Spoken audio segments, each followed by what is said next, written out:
Welcome back to Ben in 10.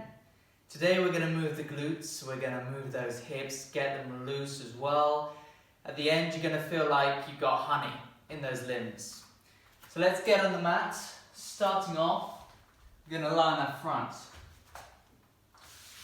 And just rest your head in a nice, easy position on the arm. And what we're going to start by doing is we're going to do some leg raises. And we're going to be working the gluteus maximus, is what it's called, if you want to know. So, if you lay down comfortably, first of all, we're going to tuck our pelvic floor in. So as you can see, it's extending, the back's extending in this region of the lower back. We're just going to tuck that pelvis in, and then we're going to clench this buttocks here, where my hand is. And once we've done that, just keep that head relaxed. Clench the buttocks and just raise the leg ever so slightly and hold that for 3 or 4 seconds and then lower it. And what you want is you want that glute muscle to be engaged, and if you can feel it working, then that's really good. And you're going to do 10 of these. Just raise it just off the floor and keep that engagement, keep it clenched 3 or 4 seconds and then lowering it. Raising it and then lowering it. Done 5.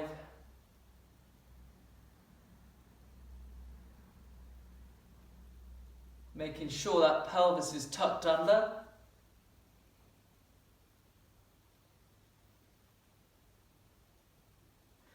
I remember when I was 9 years ago, when I was recovering from a rugby injury, I was doing physiotherapy.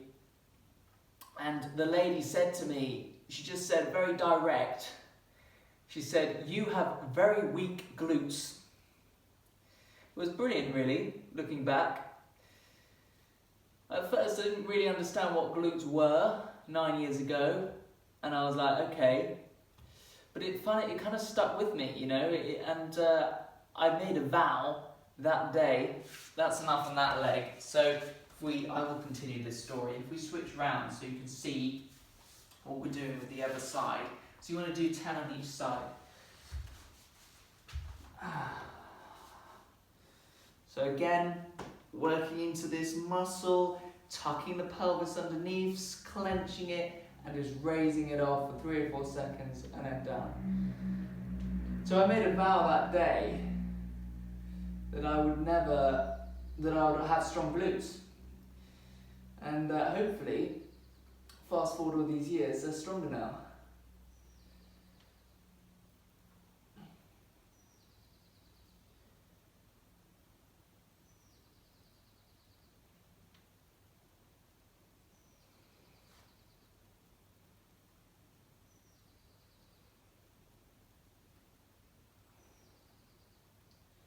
So keep going, activating these glutes,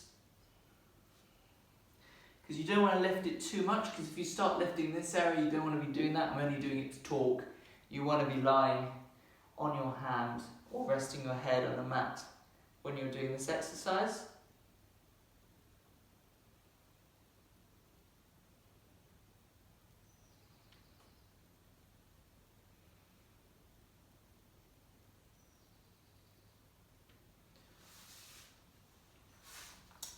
Next exercise. So what I'm doing is I'm just flipping between the sides. So if I work we started on the left, didn't we? Yes, we did. Very odd. Don't know why we did that. We started on the left, so I'm going back to my left to do the next exercise. Then I'll go back to my right and so on and so forth.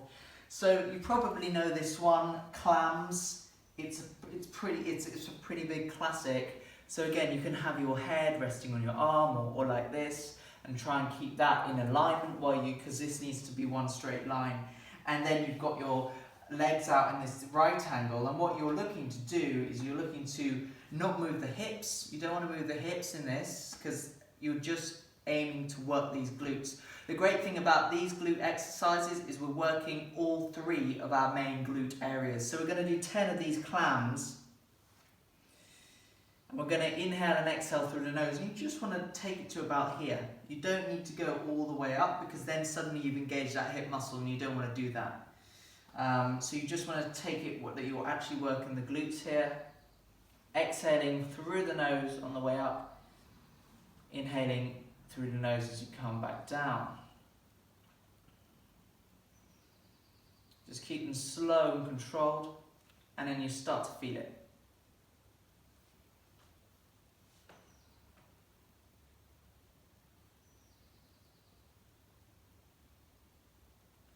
You can press this hand into the ground, the hand that's not on your head. And I can feel it already, and I've done now 7. You can feel it activating, waking up. They're a bit like the food actually. Clams, well that's obviously why they're called clams, because they're like a clam opening and closing, right? But these clams that we're doing aren't really opening much. And that's the point. We want to make these clams the hardest for humans to open. You know when you're in a restaurant and you're trying to open the clams and you can't open them, these are the clams we're looking for. So once you've done 10 of those, we're going to switch over, and I'm going to switch over by switching over the side so you can see, you can just roll over, of course. And we're going to clam over on our other side. If you want to keep the hip, you can either put it down here, your hand, or if you want to really make sure that hip is not engaging, just put it on that hip area.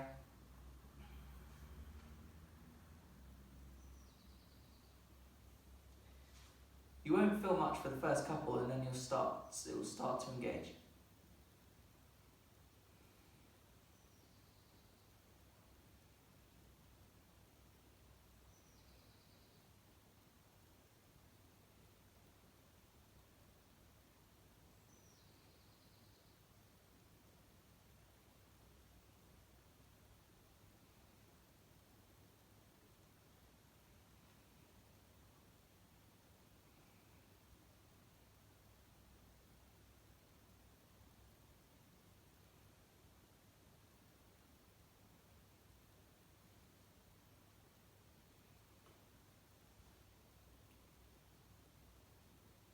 Once you've done those 10, we're going to go back to the other side, working that left again, and we're going to do these kicking out type things. Again, it might be better to put your arm like this for this one. On the inhale, that leg comes into a kind of right angle position and then kicks up and out. And you can see it's extending on the exhale, and then it comes back in on the inhale, as you can see. And then exhaling out. So that is a movement, and this is really gonna lubricate, and you're really gonna feel this. 10 of these, the other hand pressing into the ground.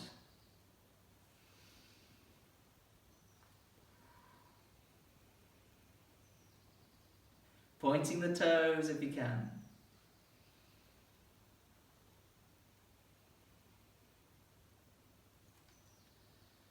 Can't remember how many I've done. I think this is 6 or 7, I think it's 7.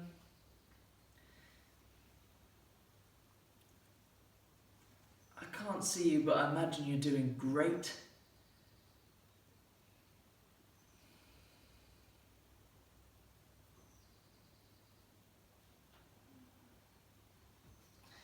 You just need to check where your feet is actually going. You can look at what you're doing if you just support your head. Ideally you want to keep it down and relaxed, but you can look and make sure you're doing the exercise correctly. And then I'm just going to scoot over to this side.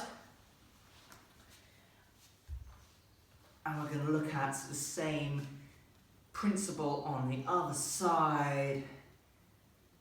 Opening out and extending. It's a bit like a really slow version of breaststroke with one leg. Imagine that.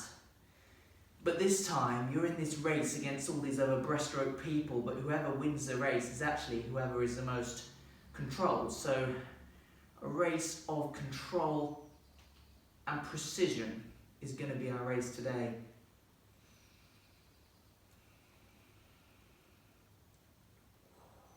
think that's about 5. And the point of all of these activation exercises is when we come to do this opening of the hips that we're about to do, you'll be ready for it and you won't be going in cold.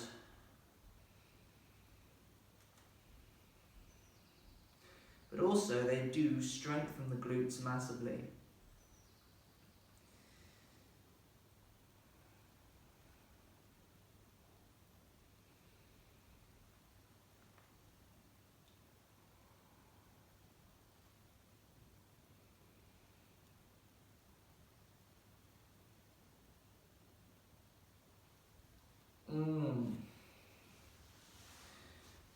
Lovely stuff.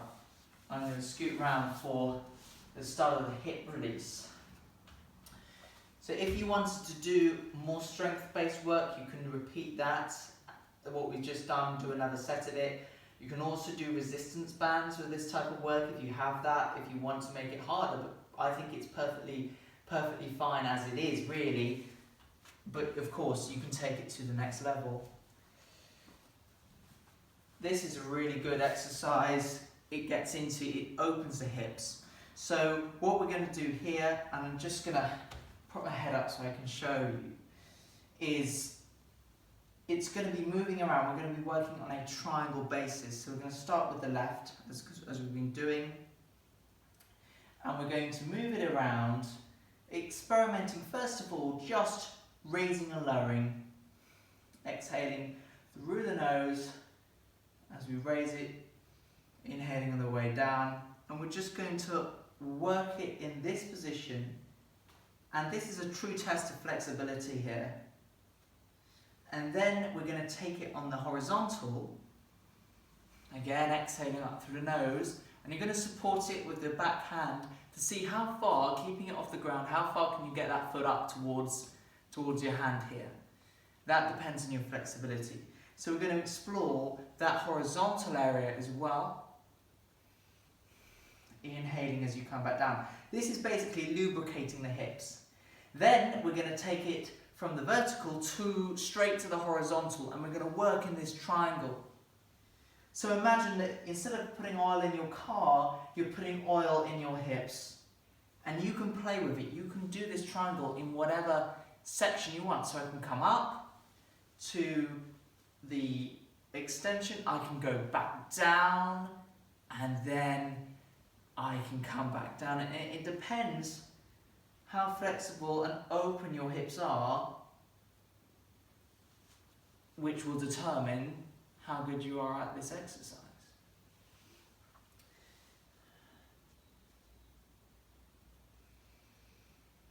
So this time I'm going to start down, I'm going to go straight up this way, coming up round. You can do this for as long as you want, really, but you will start to feel it, and when you start to feel it, you can decide when you want to stop. Oh, so I feel like that's giving me a lovely feeling inside. It should feel like honey. You've got honey in your hips. That's it, honey in your hips. And then naturally you would go to the other side and do the same thing. So again, exhaling the way up, inhaling the way down, exhaling as we're coming to that horizontal, then coming up. But then I've decided I want to go back to the horizontal, giving it a little extra push, and then coming back down to hovering on the vertical, coming up, lubricating the hips, coming straight down, this time coming up to the horizontal from here, a little bit further this time, and then into that vertical place. Oh, maybe I'm going to go this way around. Come up here and straight over to the horizontal.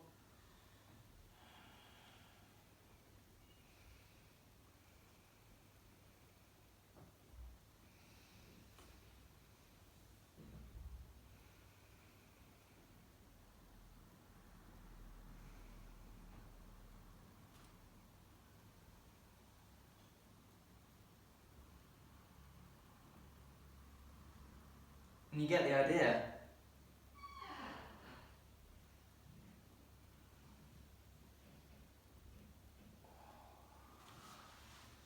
And when you're ready, come up to a sitting position.